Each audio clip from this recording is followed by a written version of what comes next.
You spent $15,000, $20,000, $30,000 on an outdoor kitchen, and in less than 3 years, that space already looks beat up. The equipment is failing, and half of what you installed is already dead design-wise. Not because you had bad luck, because the industry designed everything to go exactly that way. Today I'm going to show you which parts of that outdoor kitchen are already dead in 2026, why they sold them to you anyway, and what actually works. There's a $9 billion market built around convincing you that you need a full outdoor kitchen. Stone countertops, built-in fridge, stainless steel grill, matching modules, integrated lighting, everything coordinated, everything installed, everything permanent. And all of it with a huge problem that nobody mentions when you're signing off on the budget. Let's break it down point by point. Engineered quartz as an outdoor countertop. Let's start with something that's in thousands of outdoor kitchens right now, and that is, according to building material experts, the worst decision you can make for an outdoor space. Engineered quartz. It looks amazing in the showroom. It's what they show you the most, and it has a fundamental problem that no salesperson is going to mention. Engineered quartz is made up of 90% ground quartz and 10% polymer resins. And here's the problem. Those resins break down under UV exposure. It's not a possibility, it's a certainty. Frederick Houston, a forensic stone materials consultant, documented it with real cases. A red quartz countertop installed on an outdoor bar turned pink in less than 3 months. Another one developed microcracks all over the surface after just 1 summer. And what's worse, most quartz manufacturers don't cover outdoor use in their warranty for this exact reason. They sell you the product, they install the product, and when it fails, the warranty doesn't apply because it was used outdoors. What actually works is natural granite. It's what outdoor designers recommend almost unanimously. UV resistant, heat resistant, doesn't fade. It needs to be sealed every 6 to 12 months, but it lasts decades. If you already have quartz outside, start planning the replacement. It's not a matter of if it's going to fail, it's a matter of when. And that was just the first mistake. The second one is going to hurt your wallet even more. The built-in outdoor fridge.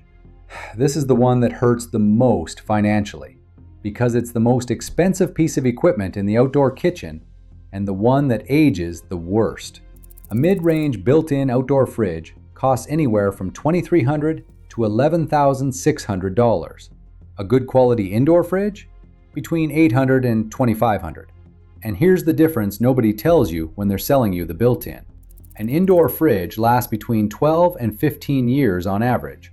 An outdoor fridge lasts between 5 and 10 years with proper maintenance. Half the lifespan at double or triple the price. And the testimonials from real users are devastating. Owners of outdoor fridges from premium brands report compressor failures at 4 years, visible rust in less than 2 months.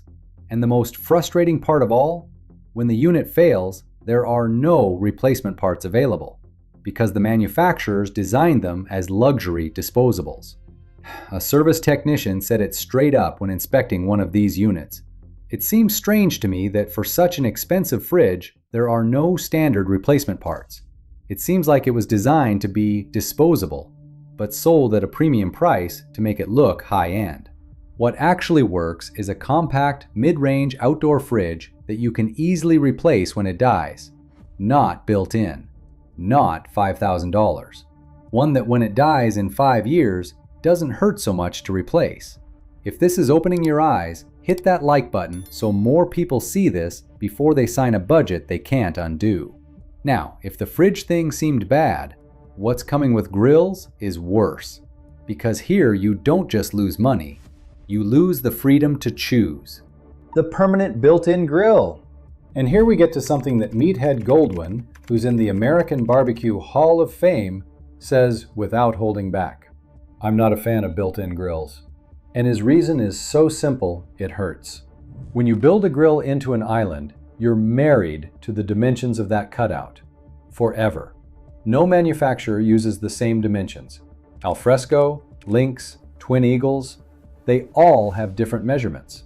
So when your built-in grill fails, and it will fail, 99% of the time, you're not going to be able to replace it with a different grill without modifying the whole island. And modifying a masonry island costs between $400 and $5,000, just in demolition, not counting the new installation. Meanwhile, a Weber Spirit, which is the grill most recommended by Consumer Reports, America's Test Kitchen, and Wirecutter all at the same time, costs between $450 and $550. It has a 10-year warranty on all its parts.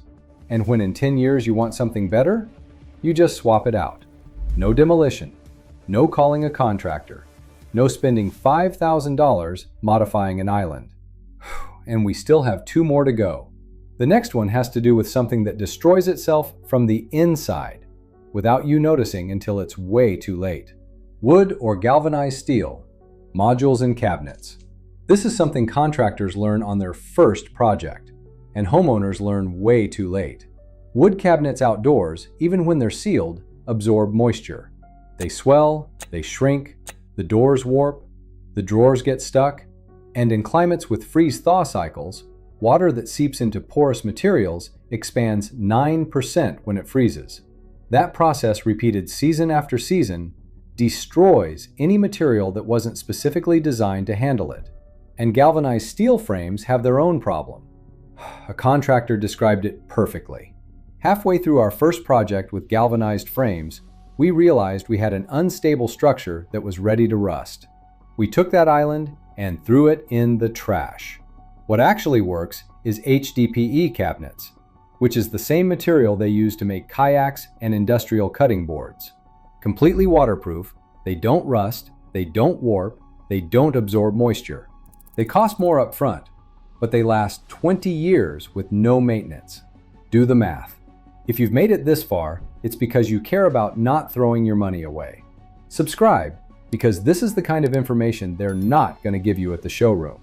And now, the last one, and the most important one, because it's not about a product, it's about the whole idea they sold you. The giant outdoor kitchen as an investment. And we get to the most expensive mistake of all. Not a specific material, not a specific piece of equipment, the entire premise, that a big outdoor kitchen is a good investment. The market sells you this with numbers that sound incredible. Returns on investment of 100, 150, 200%. But here's what those numbers don't tell you. The cost versus value report from Remodeling Magazine, which is the most rigorous reference in the industry for home improvement ROI, doesn't even include outdoor kitchens as a category, because the data doesn't support those promises. The real documented returns are between 50 and 80% in the best cases, and in average properties, between 30 and 50. Daniel Haynes, an outdoor construction expert with years of experience, said it last October. I've seen homeowners spend $50,000 on an outdoor kitchen and watch that space deteriorate in 3 years because they didn't invest in proper protective structures. And he added something that goes straight to the point. Highly customized outdoor kitchens frequently reduce the property value instead of increasing it, because buyers don't want someone else's design. And there's a cost per use analysis that sums it all up. A $20,000 outdoor kitchen used 2 or 3 times a year for 15 years costs between $500 and $660 per session.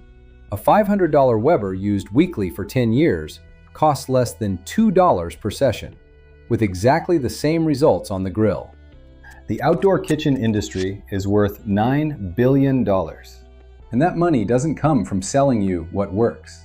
It comes from selling you what looks good in a showroom, what photographs well for Instagram, and what needs to be replaced in 3 to 5 years.